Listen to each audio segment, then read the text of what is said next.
Hello everyone, welcome to my channel Edurite Tech. So ఈరోజు మనం చెప్పుకున్న టాపిక్ ఏంటి అంటే types of banking in India. Already మీకు ప్రీవియస్ వీడియోలో చెప్పాను, బ్యాంకింగ్ అవేర్నెస్ వీడియోలో. ఏంటి అంటే లాస్ట్లో మీకు టైప్స్ ఆఫ్ బ్యాంకింగ్ ఇన్ని ఉంటాయి, సో వాటికి సంబంధించిన డీటెయిల్ ఇన్ఫర్మేషన్ నెక్స్ట్ వీడియోలో చెప్తాను అని ఆల్రెడీ చెప్పాను. సో ఈరోజు మనం నేర్చుకునే టాపిక్ ఏంటి అంటే టైప్స్ ఆఫ్ బ్యాంకింగ్. అంటే ఆల్రెడీ ఏంటి అంటే ఒక బ్యాంక్ ఉంది, ఆ బ్యాంక్ అనేది యాక్సెప్ట్ చేస్తున్న deposits and some loans provide చేస్తుంది. ఇవన్నీ మనకు తెలిసిన విషయాలు. బట్ ఎన్ని టైప్స్ ఆఫ్ బ్యాంకింగ్ ఉంటాయి మన ఇండియాలో టైప్స్ ఆఫ్ బ్యాంకింగ్ అనేది ఈరోజు మనం నేర్చుకుంటున్నాం. సో ఫస్ట్ వన్ ఏంటి అంటే పారా బ్యాంకింగ్. సో ఇందులో చెప్పారు చూడండి, banks can undertake certain eligible financial services. So కొన్ని ఫినాన్షియల్ సర్వీసెస్ని తీసుకొని వాటిని ఈ బ్యాంక్ అనేది ప్రొవైడ్ చేస్తుంది. బట్ ఒక బ్యాంక్ అనేది సింగిల్ బ్యాంక్ అనేది ప్రొవైడ్ చేయలేదు, కానీ దాని ద్వారా అంటే ఆ బ్యాంక్ నుండి ఒక చిన్న సబ్సిడరీ కంపెనీ అనేది పెట్టి ఆ సబ్సిడరీ కంపెనీ నుంచి సర్వీసెస్ ప్రొవైడ్ చేయగలిగితే దాన్నే మనం పారా బ్యాంకింగ్ అంటున్నాం. సబ్సిడరీ అంటే అర్థం ఏంటి అంటే ఆ బ్యాంక్ యూజ్ చేసుకొని ఒక చిన్న కంపెనీ లాగా పెట్టడం అనమాట. ఎగ్జాంపుల్ మనం చూస్తాం ఇక్కడ mutual fund business. Suppose SBI mutual funds అంటాం, లేకపోతే హెచ్డిబి ఫినాన్షియల్ సర్వీసెస్ అంటాం. సో హెచ్డిఎఫ్సి బ్యాంక్ ఏదైతే ఉందో అది జనరల్గా బ్యాంక్ సర్వీసెస్ అనేది ప్రొవైడ్ చేస్తుంది. బట్ కొన్ని ఫినాన్షియల్ సర్వీసెస్ ఏవైతే ఉన్నాయో వాటికి సంబంధించింది ఈ హెచ్డిబి ఫినాన్షియల్ చూస్తుంది అనమాట. కానీ ఇది హెచ్డిఎఫ్సి యొక్క సబ్సిడరీ కంపెనీ. అలాగే ఎస్బీఐకి సంబంధించిన ఎస్బీఐ మ్యూచువల్ ఫండ్స్ అని ఉంటాయి. సో వాటికి సంబంధించిన ఎస్బీఐకి సంబంధించిన ఎస్బీఐ బ్యాంక్ అనేది బ్యాంక్ సర్వీసెస్ చూస్తుంది, అలాగే మ్యూచువల్ ఫండ్స్ అనేది చేస్తుంది by using SBI mutual funds అనమాట. సో వాటికి సంబంధించిన క్రెడిట్ కార్డ్స్ ప్రొవైడ్ చేయడం కానీ, డెబిట్ కార్డ్స్ కానీ, లేకపోతే షేర్స్ కానీ, డిబెంచర్స్ కానీ, సో ఇవన్నీ మనం ఒక సబ్సిడరీ కంపెనీ యూజ్ చేసి మనం చేస్తే కనుక, అంటే ఒక బ్యాంక్ ఒక చిన్న సబ్సిడరీ కంపెనీ పెట్టి ఆ సబ్సిడరీ కంపెనీ ద్వారా కొన్ని సర్వీసెస్ అనేది ప్రొవైడ్ చేయగలిగితే దాన్నే మనం పారా బ్యాంకింగ్ అంటున్నాం. ఓకేనా, ఇప్పుడు క్లియర్ అయిందా మీకు? సో ఎగ్జాంపుల్స్ అండి, మ్యూచువల్ ఫండ్ బిజినెస్ కానీ, క్రెడిట్ కార్డ్ సర్వీసెస్ కానీ, కొన్ని షేర్స్ పెట్టడం అంటే బ్యాంక్లోనే కొన్ని, అంటే ఆ బ్యాంక్ ద్వారా కొన్ని షేర్స్ అనేది మనం ప్రొవైడ్ చేయడం. సో ఇవన్నీ మనం ఈ పారా బ్యాంకింగ్లో చూస్తామన్నమాట. ఓకేనా, next one narrow banking. Narrow banking, these banks are safe banks that place funds only in riskless securities. ఎక్కడైతే రిస్క్ లేదో ఆ రిస్క్లెస్ సెక్యూరిటీస్లో మాత్రమే మనం ఇన్వెస్ట్ చేస్తే, మనం అంటే నథింగ్ బట్ ఒక బ్యాంక్ అనేది ఇన్వెస్ట్ చేయగలిగితే, ఆ బ్యాంకు కూడా ఎవరిది ఇన్వెస్ట్ చేస్తుంది, ఎవరి మనీ ఇన్వెస్ట్ చేస్తుంది, మన మనీయే. సో మనం ఏవైతే మనీ పెడతామో బ్యాంకులో డిపాజిట్ చేస్తామో ఆ డిపాజిట్స్ని కొంత అమౌంట్ ఆఫ్ మనీని మనం అది ఏం చేస్తుంది, బ్యాంక్ అనేది ఏం చేస్తుందంటే రిస్క్లెస్ సెక్యూరిటీ. ఏ కంపెనీలో మనం పెడితే ఆ రిస్క్ అనేది తక్కువగా ఉంటుంది అనేది చూసుకొని ఆ బ్యాంక్ అనేది ఆ అమౌంట్ అనేది ఆ పర్టికులర్ కంపెనీలో ఆ పర్టికులర్ బ్యాంక్లో ఇన్వెస్ట్ చేస్తుంది అనమాట. అంటే రిస్క్ తక్కువ ఉన్న బ్యాంక్స్లో ఇన్వెస్ట్ చేస్తూ ఉంటుంది. Since their investments is in riskless securities which do not fail. అంటే ఏవైతే ఫెయిల్ అవ్వకుండా, అంటే నథింగ్ బట్ ఒక అమౌంట్, కొంత అమౌంట్ మనం ఇన్వెస్ట్ చేస్తే ఒక కంపెనీలో ఒక బ్యాంక్లో ఇన్వెస్ట్ చేస్తే దాని యొక్క షేర్స్ అనేవి తగ్గకుండా ఉంటే దాన్నే మనం, అంటే దాని యొక్క షేర్స్ తగ్గకుండా, దాని వాల్యూ అనేది తగ్గకుండా, దానికి రిస్క్ తక్కువగా ఉంటే వాటిలో ఈ బ్యాంక్స్ అనేవి ఇన్వెస్ట్ చేయాలి. ఫెయిల్ అవ్వకుండా ఉండే కంపెనీస్, ఫెయిల్ అవ్వకుండా ఉండే బ్యాంక్స్లోనే ఇన్వెస్ట్ చేయగలగాలన్నమాట. So narrow bank should be restricted to invest in government securities. Should be restrict చెయ్యాలి. అంటే నారో బ్యాంక్స్ ఏవైతే, అంటే ఈ బ్యాంక్స్ ఏవైతే ఇన్వెస్ట్ చేస్తున్నాయో ఆ ఇన్వెస్ట్మెంట్ కూడా గవర్నమెంట్ సెక్యూరిటీస్తోనే ఇన్వెస్ట్ చేసేటట్లు రెస్ట్రిక్ట్ చేయాలి అని చెప్తున్నాడు అనమాట. ఎవరు రెస్ట్రిక్ట్ చేస్తారు? బ్యాంక్స్ అందరికీ హెడ్ ఎవరు ఇప్పుడున్న బ్యాంక్స్కి? ఆర్బీఐ. సో ఆర్బీఐ అనేది రెస్ట్రిక్ట్ చేయాలి. ఈ బ్యాంక్స్ కొన్ని సెక్యూరిటీస్లో, అంటే కొన్ని బ్యాంక్స్లో, కొన్ని కంపెనీస్లో మాత్రమే ఇన్వెస్ట్ చేయాలి. అవి కూడా గవర్నమెంట్కి సంబంధించిన కంపెనీస్ అయి ఉండాలి, అయితే గవర్నమెంట్కి సంబంధించిన బ్యాంక్స్ అయి ఉండాలి అని అర్థం అనమాట. సో అవి రెస్ట్రిక్ట్ చేయాలి అని చెప్తున్నాం. So next one offshore banking.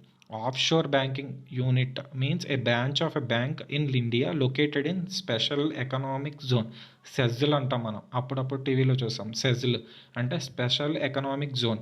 అంటే వాటిల్లో కొన్ని ఇండస్ట్రీస్ ఉంటాయి, కొన్ని కంపెనీస్ ఉంటాయి.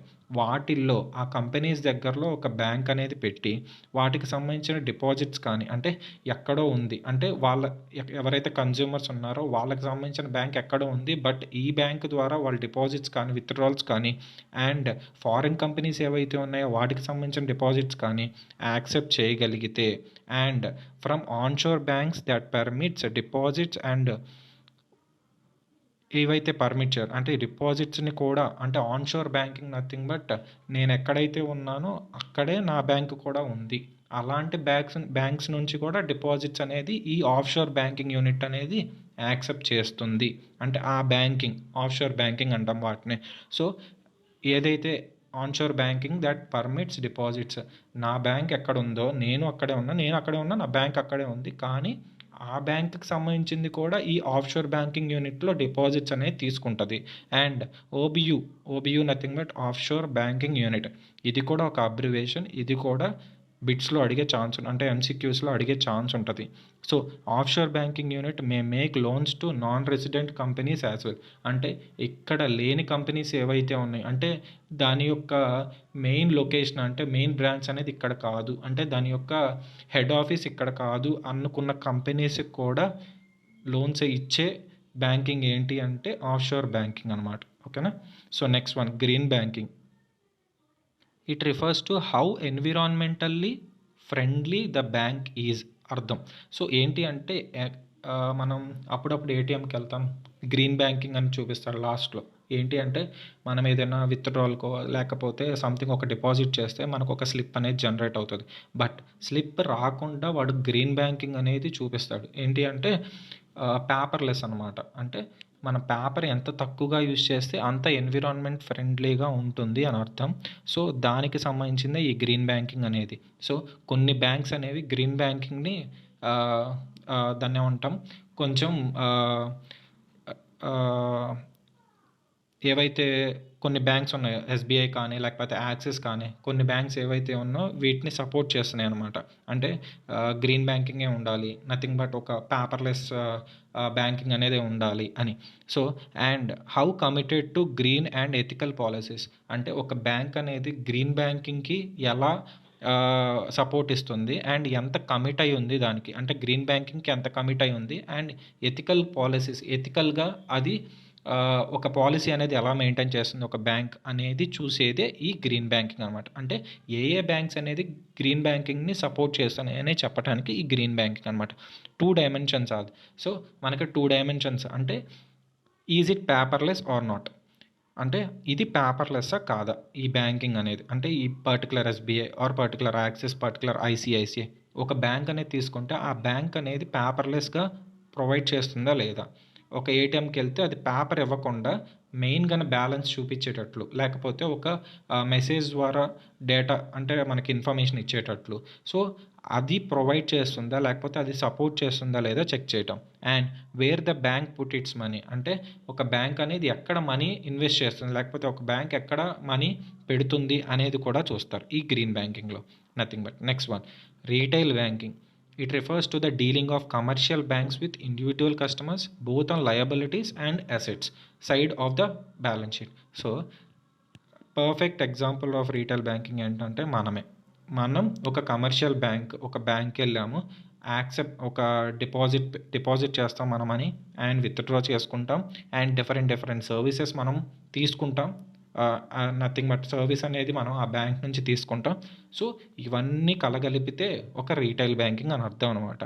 అంటే commercial banks with individual customers, ఒక కస్టమర్ అనేవాడు ఒక కమర్షియల్ బ్యాంక్ తోటి డీలింగ్ ఎలా ఉండాలి అంటే దాన్నే మనం రీటైల్ బ్యాంకింగ్ అంటాం. And 3 characteristics of retail banking, 3 characteristics ఉంటాయి రీటైల్ బ్యాంకింగ్లో. అంటే ఇది రీటైల్ బ్యాంకింగ్ అనేది చెప్పటానికి దానికి ఒక క్యారెక్టరిస్టిక్స్ అనమాట, దాని గుణగణాలు అంటాం. So first one, multiple products, అంటే మల్టిపుల్ ప్రొడక్ట్స్ సర్వీస్ ఇచ్చేది అని అర్థం. అంటే nothing but deposits, accepting deposits and withdrawing the money and loans, credit cards, credit card services కానీ లేకపోతే ఏవైనా సరే ఏ సర్వీసెస్ అంటే different types of services, different products ఇస్తే ఒక బ్యాంకింగ్ అనేది ఒక ఇండివిజువల్ కస్టమర్కి దాని యొక్క క్యారెక్టరిస్టిక్స్ అది అని అర్థం అనమాట. అంటే రీటైల్ బ్యాంకింగ్లో ఇలాంటివి మల్టిపుల్ ప్రొడక్ట్స్ అనేవి ఉంటాయి అని అర్థం. Next one, multiple channels. అంటే ఛానల్ నథింగ్ బట్ దాని యొక్క ఎలా మనకి అది ప్రొవైడ్ చేస్తుంది, ఏ టైప్ ఆఫ్ ఛానల్ ద్వారా. నథింగ్ బట్ మనకి ఇప్పుడు ఒక సంథింగ్ ఒక డిపాజిట్ చేస్తున్నాము, ఒక విత్డ్రా చేస్తున్నాము, లేకపోతే ఒక కొంత అమౌంట్ ఆఫ్ మనీ మనం సెండ్ చేయాలి. So A type of internet banking ద్వారా చేసుకోవచ్చు, కియోస్క్ ద్వారా చేసుకోవచ్చు, ఏటీఎమ్స్ ద్వారా చేసుకోవచ్చు. సో ఒక రీటైల్ బ్యాంకింగ్ అనేది ఎన్ని టైప్స్లో మనకి ప్రొవైడ్ చేస్తున్నాడు అనేది మల్టిపుల్ ఛానల్స్ అనమాట. మల్టిపుల్ కస్టమర్ గ్రూప్స్ అంటే ఒక ఇండివిజువల్ కస్టమర్కే అని మనం చెప్పే, లేకపోతే ఇండివిజువల్ కన్జ్యూమర్కి అనే చెప్పాం, కానీ ఇక్కడ మల్టిపుల్ కస్టమర్ గ్రూప్స్ కూడా ఇవ్వచ్చు, లేకపోతే ఒక ఇండివిజువల్కి తీసుకోవచ్చు. అర్థం ఏంటి అంటే ఒక ఇండివిజువల్గా తీసుకోవచ్చు, లేకపోతే ఒక కంపెనీ కింద తీసుకోవచ్చు, లేకపోతే ఒక ఇండస్ట్రీ కింద తీసుకోవచ్చు. సో మల్టిపుల్ కస్టమర్ గ్రూప్స్కి ఈ రీటైల్ బ్యాంకింగ్ అనేది యూజ్ అవుతుంది అని అర్థం. అంటే ఈ రీటైల్ బ్యాంకింగ్ అనేది ప్రొవైడ్ చేస్తుంది ఒక బ్యాంక్ అనేది అని అర్థం అనమాట. సో ఇది retail banking. Next one, wholesale banking. It is also called corporate banking.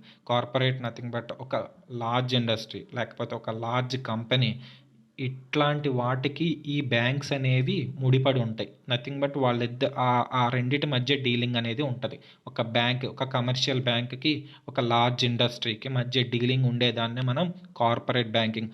Corporate ఇండస్ట్రీకి ఒక బ్యాంక్ అనేది సర్వీసెస్ ప్రొవైడ్ చేయగలిగితే వాటి మధ్య డీలింగ్ ఉండేదాన్నే మనం హోల్సేల్ బ్యాంకింగ్ అంటున్నాం. ఇక్కడ చూడండి, it refers to banking services between merchant banks. Nothing but merchant banks అంటే ఒక బ్యాంక్ అని అర్థం. So and other financial institutions, పెద్ద ఫినాన్షియల్ కంపెనీస్, లేకపోతే పెద్ద ఇండస్ట్రీస్, లేకపోతే పెద్ద క్లయింట్స్, అండ్ పెద్ద బ్యాంక్స్ కూడా. బ్యాంక్స్ మధ్య ఉండొచ్చు, అండ్ ఫినాన్షియల్ ఇన్స్టిట్యూషన్ మధ్య ఉండొచ్చు, అండ్ బ్యాంక్ ఒక లార్జ్ ఇండస్ట్రీకి మధ్య ఉండొచ్చు. వాటి మధ్య డీలింగ్ అండ్ వాటి మధ్య జరిగే ట్రాన్సాక్షన్స్నే మనం హోల్సేల్ బ్యాంకింగ్ అంటున్నాం. Next one, universal banking. క్లియర్గా ఇక్కడ చూడండి, ఇది క్లియర్గా అర్థమవుతుంది మీకు. It is a multipurpose and multi functional financial super market provide both banking and financial services through a single window system.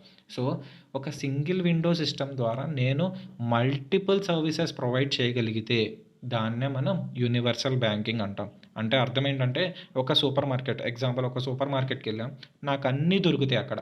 అంటే ఇది దొరకదు అని లేకుండా నాకు ఏదైతే నేను ఈ పర్టికులర్ డిఫరెంట్ ప్రోడక్ట్స్ కొందామని వెళ్తున్నానో అన్ని ప్రోడక్ట్స్ ఒక చోట దొరికితే దాన్నే మనం సింగిల్ విండో షాపింగ్ అంటాం. అంటే అన్నీ ఒకే చోట దొరుకుతున్నాయి కాబట్టి మనం సింగిల్ విండో షాపింగ్ చేస్తున్నాం. అలాగే ఇక్కడ కూడా సింగిల్ విండో సిస్టమ్. ఒక బ్యాంక్కి వెళ్తే నాకు అన్ని సర్వీసెస్ దొరకాలి. సపోజ్ నేను డిపాజిట్ చేయగలగాలి, యాజ్ వెల్ యాజ్ విత్డ్రా చేయగలగాలి, లోన్స్ అనేది తీసుకోగలగాలి, క్రెడిట్ కార్డ్ తీసుకోగలగాలి, అండ్ డెబిట్ కార్డ్ తీసుకోగలగాలి, మ్యూచువల్ ఫండ్స్ ఏమైనా ఉంటే తీసుకోగలగాలి.